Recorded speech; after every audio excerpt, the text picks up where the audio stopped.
في موضوع مهم جدًا يا شباب، وهو موضوع إن أنا عايز أعمل عندي أفكار كتيرة جدًا تخُص المجال، وخصوصًا إن إحنا عايزين نطلع برّه الscope بتاع الكورسات، الscope بتاع الفيديوهات التقليدية بتاعة المجال ده عمومًا.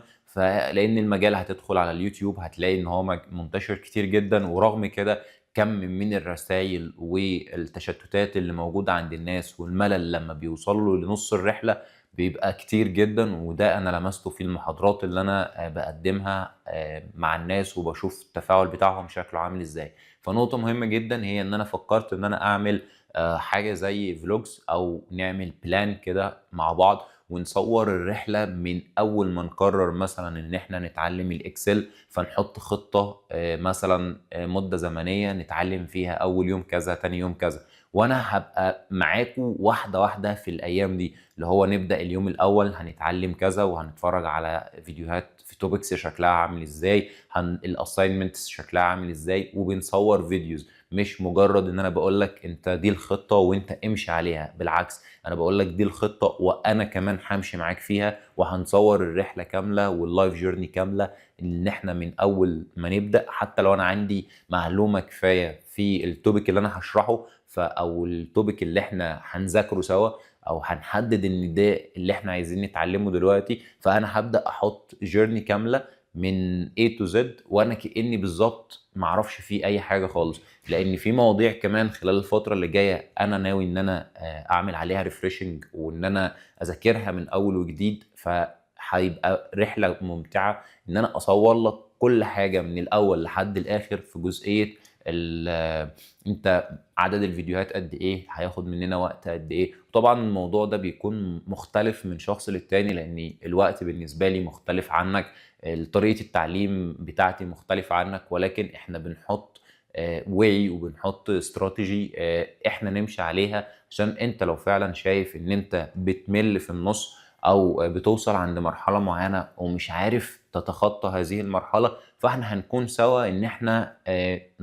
من خلال الفيديوهات. وطبعًا ممكن نعمل جروبات نحط أو نشترك فيها، الناس تشترك فيها بحيث إنهم يكونوا متابعين الفيديوهات، متابعين الtopics اللي بنتكلم عليها، وصلنا لفين، الassignments اللي إحنا هندّيها لبعض، بحيث إن إحنا يبقى عندنا حالة كاملة. أنت دخلت في فترة من يوم معين، إن شاء الله يبقى في plan نخلّص مثلًا بعد شهر، 2، 3 أيًا كانت الplan دي مدتها قد إيه، وبعدين نشوف الresult النهائية هتبقى عبارة عن إيه. طبعًا الفكرة دي مش هاقدر إن أنا أنفّذها بدون ما ألاقي في إقبال شديد من الناس على فكرة إنهم فعلًا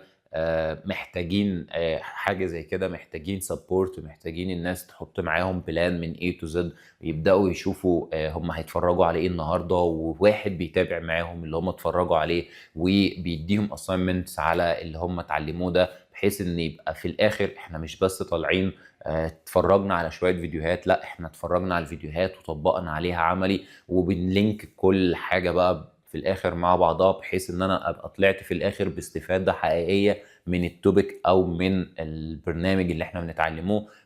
يعني بالإضافة بقى إن إحنا ممكن نبقى نعمل في النُص sessions live ونطلع نتكلم مع بعض ونشوف كل واحد وصل لمستوى شكل عامل إزاي، وإيه النقاط اللي هو واقع فيها، ونحاول إن إحنا نزوّد مثلًا من الtopics دي، ونتفرّج على فيديوهات أكتر ونتكلّم عنها أكتر، واللي مش فاهم جزئية معيّنة يشرحها للي فاهم وهكذا، ونعمل في الآخر مشاريع نضيفها للCVهات بتاعتنا، فيبقى الموضوع بالنسبة لنا فعّال أكتر منّه مجرّد ما أنت بتدخل تتفرّج على فيديو وتطلع من الفيديو يعني كما خلقتني يعني.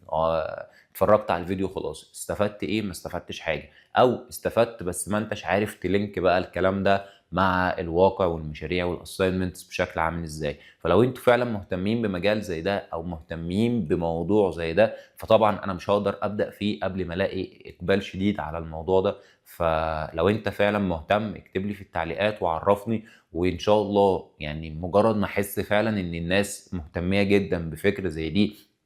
إن إحنا مثلًا نكتب أو نبدأ بproject زي مثلًا أو بمجموعة من الفيديوهات في topic زي مثلًا الExcel أو زي الPower BI، بعدين ندخل على SQL، وممكن بعد كده ندخل على Python، ممكن بعد كده نختار topics معيّنة زي الautomations، ممكن نختار بعد كده حاجات تخُص حاجات مشاريع وهكذا. فهي دي الفكرة بالنسبة لي. فلو انت شايف ان دي فكرة هتساعدك، وشايف ان انت فعلا عندك القدرة ان انت تبدأ معانا وتمشي خطوة خطوة وتكون ملتزم، وربنا ان شاء الله يعني يكرمنا في الاخر بان احنا نطلع بانتاج كويس ككواليتي، ان شخص اتفرج على تعليم حاجة كويسة وبعدين طبق على مشاريع وحطها في السيفيهات، وعارف ازاي يطبق الكلام ده من الفيديوهات للشركات اللي ان شاء الله هيشتغل فيها. فاكتب لي في التعليقات، واشوفكم على خير، والسلام عليكم ورحمة الله وبركاته.